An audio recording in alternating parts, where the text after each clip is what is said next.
श्रम कल्याण बोर्ड भंग करने की सिफारिश की गई है। श्रम मंत्री ने बोर्ड भंग करने के लिए पत्र लिखा है। श्रम मंत्री अनिल विज ने बोर्ड भंग करने के लिए पत्र लिखा है। अनिल विज ने मुख्य सचिव को ये पत्र लिखा है। हरियाणा भवन एवं सन्निर्माण कल्याण बोर्ड की कार्यप्रणाली से वो नाखुश। बोर्ड में सदस्यों की नियुक्ति एवं योग्यता पर भी अनिल विज ने सवाल उठाए। बोर्ड सदस्यों का श्रमिकों से कोई सरोकार नहीं है, अनिल विज ये कहते हुए नजर आए। साथ ही अनिल विज का ये कहना है कि बोर्ड के गठन में एक्ट का पालन नहीं किया गया। जो बोर्ड का गठन किया गया उसमें जो एक्ट है उसका पालन नहीं किया गया है।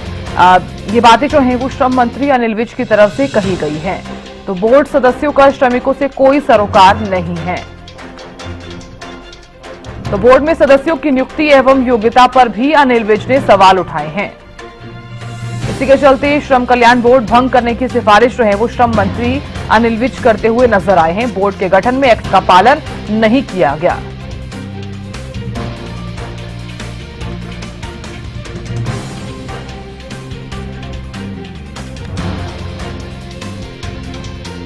अनिल विज ने मुख्य सचिव को ये पत्र लिखा है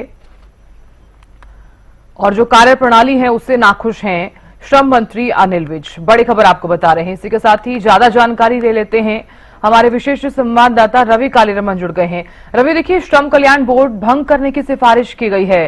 श्रम मंत्री यानी कि अनिल विज ने बोर्ड भंग करने के लिए पत्र लिखा है। क्या कारण रहा है, क्या है ये पूरा मामला? बिल्कुल निश्चित तौर पर देखिए, प्रदेश के श्रम मंत्री अनिल विज ने श्रम कल्याण बोर्ड भंग करने की सिफारिश की है।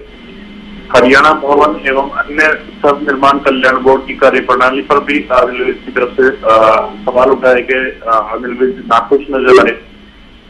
श्रम मंत्री ने 10 सदस्यीय बोर्ड के सदस्यों की नियुक्ति और योग्यता पर भी सवाल उठाए हैं। अनिल विज ने बोर्ड भंग करने को लेकर मुख्य सचिव को पत्र लिखा। श्रम मंत्री अनिल विज का तर्क है कि बोर्ड सदस्यों का श्रमिकों से कोई सरोकार नहीं है। बोर्ड के गठन के पालन नहीं किया गया। विभागीय अधिकारी भी बोर्ड की कार्यप्रणाली से ढंग से संचालन नहीं कर पा रहे। तो ऐसे में कहीं न कहीं श्रम कल्याण बोर्ड को बंद किया जाए। बोर्ड का गठन पिछली सरकार में श्रमिकों के कल्याण के लिए किया गया था, जिसको अब श्रम मंत्री जो है वो भंग करने की सिफारिश चीफ सेक्रेटरी को श्रम मंत्री की तरफ से की गई है। श्रम के गठन के नियमों की अगर बात की जाए तो बोर्ड में कुल 10 सदस्य होते हैं।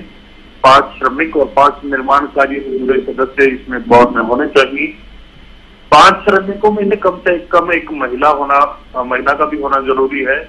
तो ऐसे में उनकी तरफ से कहा गया कि तमाम जो नियम है इनको दरकिनार किया गया है, जिसको लेकर सीएस को जो अनिल विज है श्रम मंत्री है उनकी तरफ से पत्र लिखा गया कि इस बोर्ड को भंग किया जाए।